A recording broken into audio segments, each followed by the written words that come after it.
Hi folks, welcome to my channel.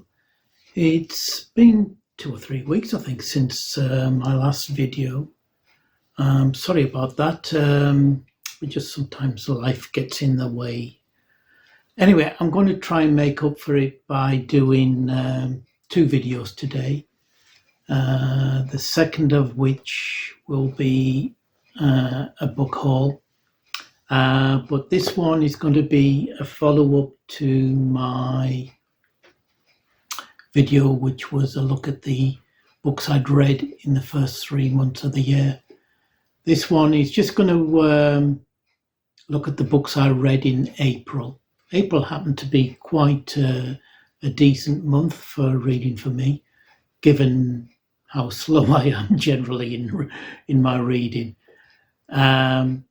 But so, without further ado, let's see what I managed to get through in the month. First up was this book by K.W. Jeter. I think that's how you meant to pronounce his name. Infernal Desires. I first came across Jeter's name as a horror writer back in the day, but I never actually, I think, ever read anything by him or even came across any of his books. But he was also a science fiction writer. His most famous novel being, I think, Dr. Adder. And he also wrote, I think, 3 sequels to Philip K. Dick's Do Androids Dream of Electric Sheep? Though I'm not sure whether they're sequels to the novel or sequels to the film. Not sure. Maybe somebody can tell me. Anyway, Jeter was one of the progenitors of the steampunk subgenre of SF, and he was, I think, the guy that actually termed the genre steampunk, came up with a name, and that's what this novel is, as it's called here, a mad Victorian fantasy. It deals with a guy called George Dower who runs a clock maintenance shop back in the Victorian age in London. Originally set up by his father, but he has none of the genius that his father had. And one day, a mysterious brown leather man comes into his shop and brings in a device which he wants mended, which was originally made by his father. And from there, George gets drawn into lots of adventures with the Royal Anti-Society, the Godly Army, and the Ladies' Union for the Suppression of Vice, of carnal vice, rather. It's all good fun. If you like steampunk, I thought this was a really fun novel. You even get a suburb of London called Wetwick, whose inhabitants are sort of a hybrid of fish and men, much like I think the inhabitants of Lovecraft's Innsmouth. Like I said, thoroughly enjoyed this great adventure. I quite like steampunk. I like the whole aesthetics of it, to be honest. And there is a sequel to this, which I'm looking out for. So that's my first read of April. So the second novel I I wish I had read, was this one, Burial Rites by Hannah Kent. This is a Scandinavian crime novel, though don't think Scandi noir. This is set in northern Iceland in 1829 and is actually based on real life events. It details the story of a woman called Agnes Magnusdottir, who, along with two others, was found guilty of the murder of two men, and was condemned to die for those murders. Because at the time, I think Iceland was under jurisdiction of Denmark. It didn't have any prisons. So while she was waiting to be executed, she was put into the care of the family of a Icelandic dignitary of the town, on a remote, in a remote farm in northern Iceland. There she was basically became a servant to the family, but obviously there was quite a lot of distrust, her being a murderess.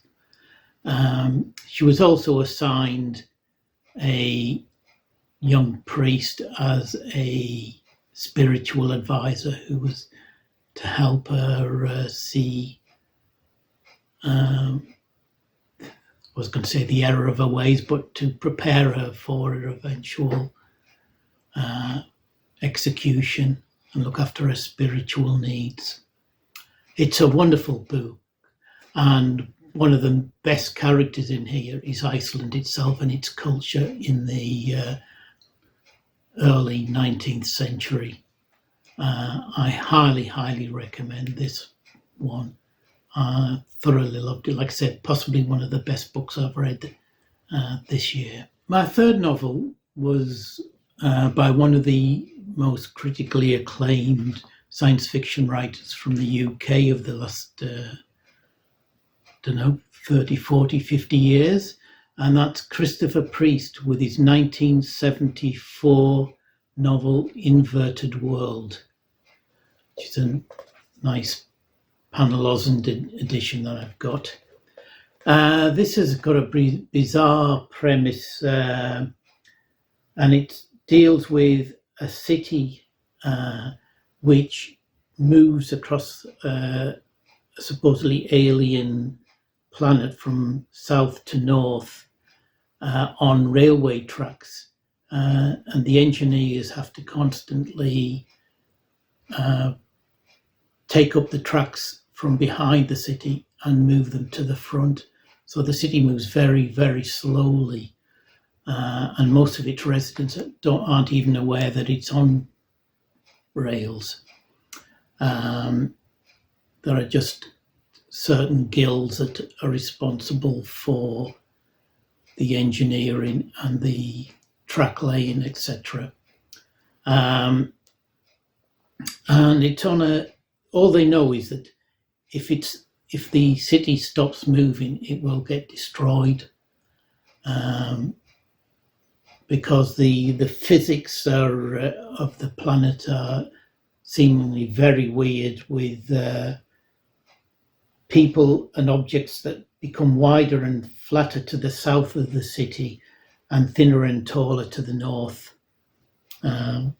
It's like I said, bizarre premise. I thoroughly enjoyed it. This was a really good read, despite that premise being so bizarre.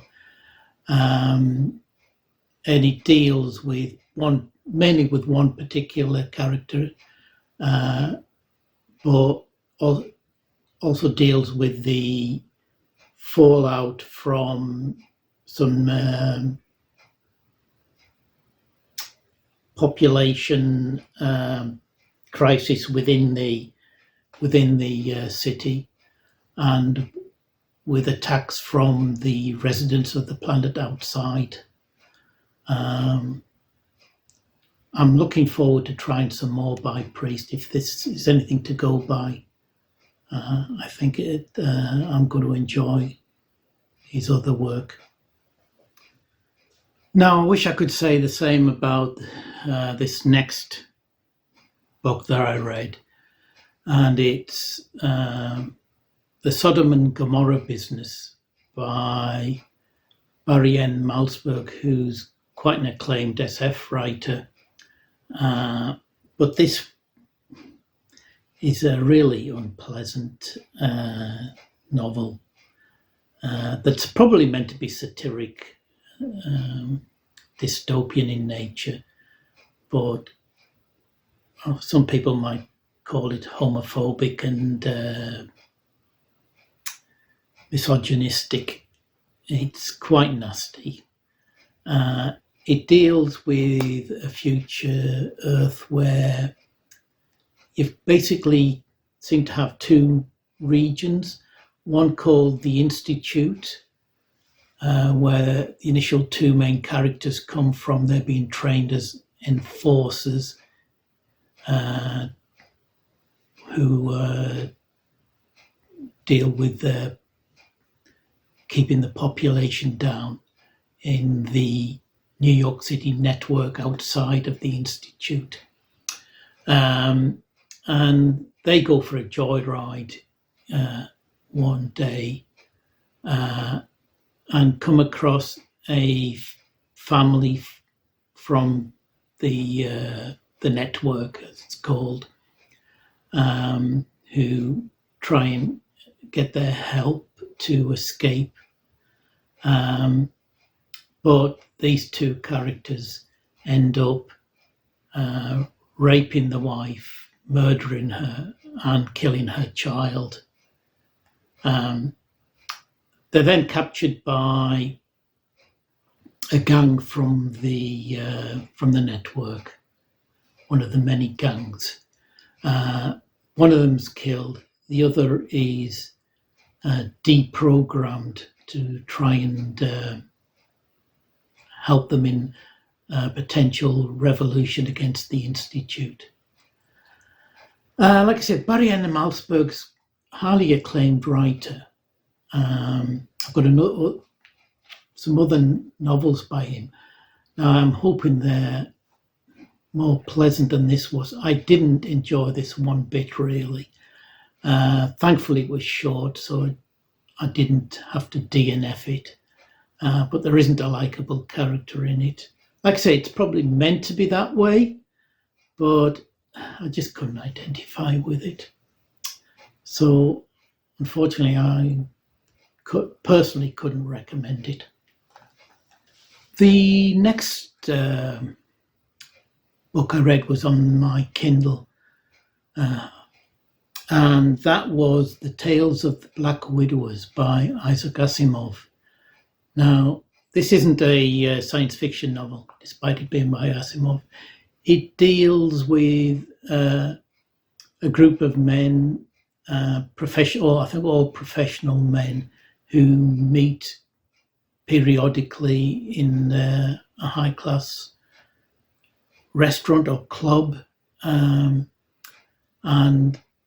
at each meeting they invite a guest who comes along and presents them with a problem, a crime that has to be solved, and they, along mainly with the help of the butler,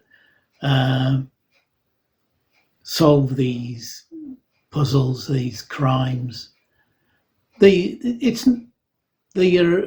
not complicated stories. They're short, but they're quite witty in places, and I enjoy them. They're a cozy sort of read. I quite like that whole genre of story set around a bar or a gentleman's club where tall stories are told, or crimes have to be solved. Like I say, it's good fun. I think there is more than one volume, so I'll probably keep an eye out for more.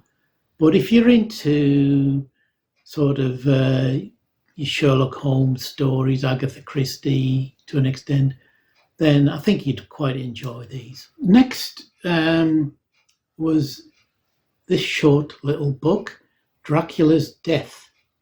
Now, you might think that the first depiction of Dracula on the silver screen was by Bela Lugosi in, I think, was it 1931?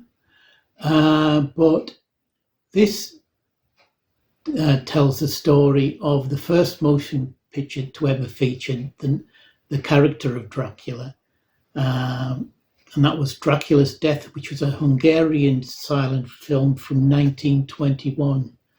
It's not actually based on Bram Stoker's novel, but it's about a young woman who encounters the vampire during her stay in a mental asylum. The film was eventually lost, unfortunately. So what you get in here is the first half of the book is taken up with the novelization of the film, with some lovely illustrations in it as well. And the second half is an essay about the film, its history, its making, and how it eventually went missing. This was a great little read, actually. Very melodramatic, as you'd expect for a silent film from 1921. But if you're into silent horror movies, I think you'd enjoy this one. Now, when I was very much younger, I loved the novels of Alan Garner. Novels like The Weird Stone of Brisingamen, The Owl Service, Redshift, and others. Books heavily based on British folklore and mythology. Like I said, they were some of my favourite books at the time. I hadn't thought of him for more years than I want to admit to. To be honest, I thought he'd probably passed away. But he's still writing. He's, I think, going on for 90. And in 2022, he produced this book, Treacle Walker, which was shortlisted for the Booker Prize. Now, this deals with the story of a child called Joseph Kopok, who seemingly lives alone. If he has parents or any adult supervision, we never see him. And he is visited by a travelling rag and bone man called Treacle Walker, who purports to be able to heal anything save jealousy. So Joseph trades him a pair of pajamas and a bone, hence rag and bone, for a vase which has magical properties, and gives Joseph the capacity to see things that other people can't see. Now, this is only a very short, like I say, it's a novella, but it's quite dense. Again, it deals heavily with British folklore and mythology. It's not an easy read. I struggled a little bit with this one. But while I can't say I really enjoyed it, not like I did his earlier novels, I think I would like to go back to this one later. I'd like to reread his earlier material, because supposedly there's callbacks to some of his earlier work and callbacks obviously to British folklore in here. I think I would then, after having reread his earlier works, I would probably enjoy this more on a second read. Like I said, it gets very mixed reviews. A lot of people struggled with it like I did.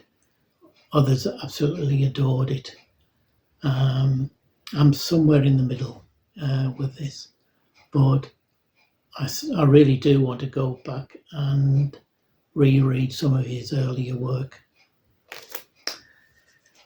That was the final novel I read in April, but I also read a couple of issues of the magazine The Ghastling, issues 14 and 15. I think it's gone up to about issue 17 at the moment, so it's still ongoing. This is a magazine of, as it says, tales of ghosts, the macabre, and the oh-so-strange. I think it's an excellent little magazine. The stories are superb. I don't think I've come across one that I didn't like. The layout and the illustrations is beautiful in here. I would highly recommend, if you like stories of the macabre, ghost stories.